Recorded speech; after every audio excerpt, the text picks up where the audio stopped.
kali harus menghadapi sikap suamiku yang cuek. Dia seperti nggak peduliin aku. Aku merasa perhatian dia saat itu tuh benar-benar nggak ada. Kebetulan banget di saat seperti itu ada Andri. Diam-diam aku selingkuh sama Andri.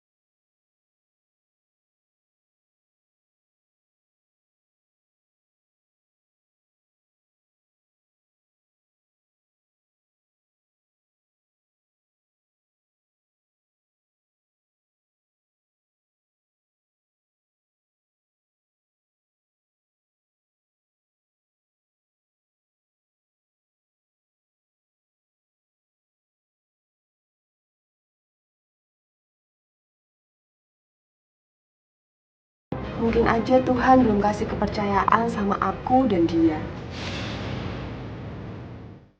Aku udah gak sabar lagi. Aku coba paksa-paksa suamiku. Aku ajak dia ke dokter. Tapi dia tetap gak mau. Oh ya Pak, kita kan udah nikah udah lama nih. Terus Mami juga sering nelfonin Mama. Dia minta, ya cepet-cepet pengen ngomong cucu gitu. Mami kan udah tua, jadi katanya ya apalah namanya dia juga diledekin sama tangga. Jadi gimana kalau kita pergi ke dokter, Pak? Apa? Ke dokter? Iya. Kamu pergi ke dokter? Pergi saja sendiri, urus dirimu sendiri, mandul atau tidak? Lah, Papa kok bilang gitu sih? Makanya kita ke dokter, biar semuanya jelas. Mama, kenapa sih pekerjaan kamu cuma ganggu Papa? Di tempat tidur kamu bilang anak, di sini kamu bilang anak. Apa yang bisa kamu lakukan buat Papa? Mama tuh gak ganggu Papa. Mama cuma pengen kita pergi ke dokter siapa di antara kita yang mandul, tahu nggak? Papa senang punya anak. Papa pipi punya anak. Ya makanya ke dokter dong. Kamu sendiri yang urus ke dokter. Siapa tahu kamu mandul. Minggu ini kami telah menerima banyak kisah dalam pengakuan terlarang.com. Pada episode kali ini kami akan mengangkat sebuah pengakuan dari seorang perempuan yang bernama Bian. Keinginannya untuk memberikan momongan kepada suaminya mendadak harus lenyap, manakala niat baik tersebut berbalik menjadi sebuah pengkhianatan. Sampai pada akhirnya Bian tersadar bahwa apa yang dilakukannya itu salah. Sehingga dia dihadapkan pada sebuah kenyataan bahwa rumah tangganya kini terancam hancur. Seperti apakah kisah Bian? Kita akan ikuti penuturannya hanya di pengakuan terlarang.com. Semenjak pertengkaran itu, suamiku berubah jadi orang yang dingin. Dia sama sekali nggak peduli sama aku. Dia jadi cuek. Aku heran, apa sikapku ini salah? Apa semua ajakanku itu salah?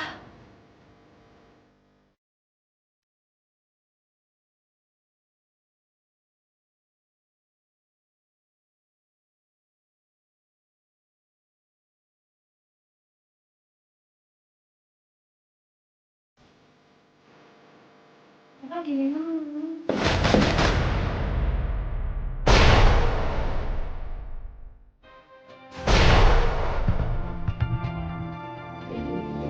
saya kerjakan Aku semua. baik, aku cuma ngasih minum aja. Saya tahu, tapi caramu salah.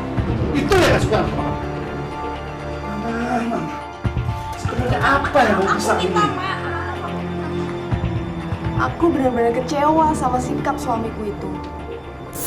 Tapi aku juga nggak mau diam terus-terusan begini. Aku tuh pengen banget punya.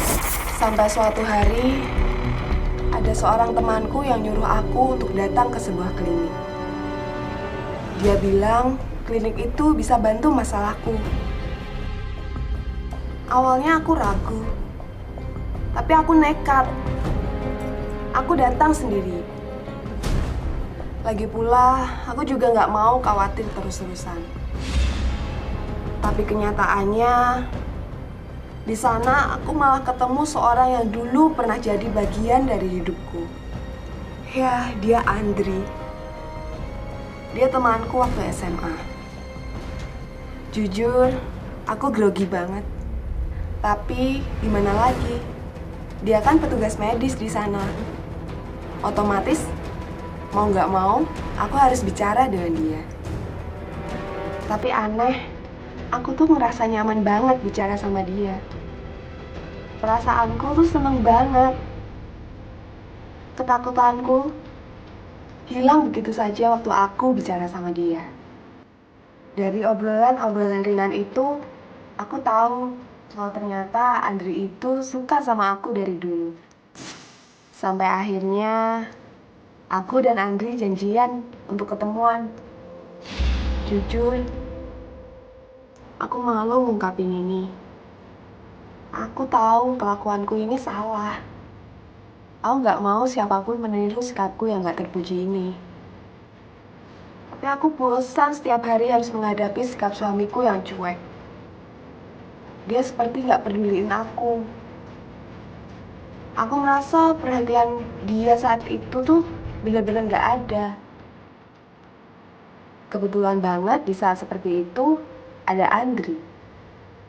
Diam-diam, aku selingkuh sama Andri. Dia bisa mengobati semua rasa kesepianku. Andri bisa ngertiin keadaanku. Aku nyaman cerita sama dia. Sikap dia tuh sayang banget sama aku. Sampai pada akhirnya dia mengajak aku untuk berkencan. Tapi aku menolak. Aku nggak mungkin ngelakuin hal itu. Tapi di sisi lain, aku juga punya kebutuhan yang sama, yang selama ini jarang diberikan sama suamiku. Aku bingung aku harus gimana. Tapi Andri berusaha yakinin aku kalau ini tuh semua biasa dan nggak apa-apa dilakukan. Biasa gimana sih? Kalau nanti kenapa-kenapa gimana? Terus kalau suamiku tahu, bisa hancur rumah tanggaku. Tapi nggak tahu kenapa Andri itu pinter banget ngejuk aku.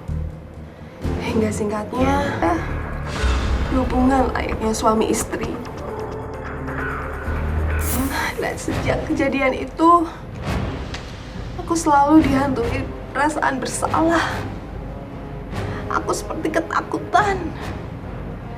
Dan takut kalau suamiku tahu. Aku benar-benar menyesal melakukan hal bodoh seperti itu. Dan yang makin bikin aku khawatir, sikap suamiku belakangan ini jadi berubah. Dia jadi sering pulang malam. Kenapa?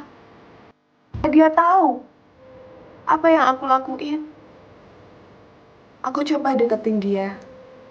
Aku pengen tahu apa yang buat sikap dia jadi begini sama aku. Kantor saya. Kenapa sih kamu gak tidur di dalam? Terus sekarang akhirnya sering rapat itu sih? Mama itu tahu apa urusan papa di kantor? Ya, tahu lah. Biasanya Papa nggak pernah sampai pulang malam. Ya. Papa udah makan belum? Iya, Papa jangan sering pulang malam dong. Kalau Papa sakit gimana? Mama kan nggak mau deh Papa sakit. Jujur saja aku takut kalau dia nanti ninggalin aku. Aku belum siap. Apakah ini semua karma buatku? Karena aku berusaha mengkhianati dia. Aku bingung. Aku sadar aku salah. Aku mencoba memutuskan hubungan dengan Andri. Aku tahu Andri gak terima. Tapi aku gak peduli. Aku gak mau selamanya hidup seperti ini. Dari situ, aku mulai mencoba untuk menghilangkan rasa bersalahku dan lebih perhatian dengan suamiku.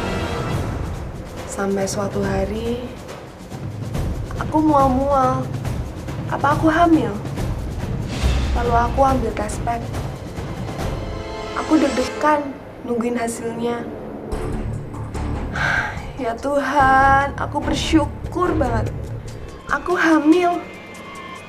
Jadi, programku selama ini dengan suamiku untuk memiliki anak itu berhasil. Rasanya aku gak sabar nunggu suamiku pulang. Waktu itu rasanya hidupku tuh sempurna banget. Aku tungguin suamiku dan aku benar-benar gak sabar mau lihat reaksi dia. Pasti dia bakal seneng banget.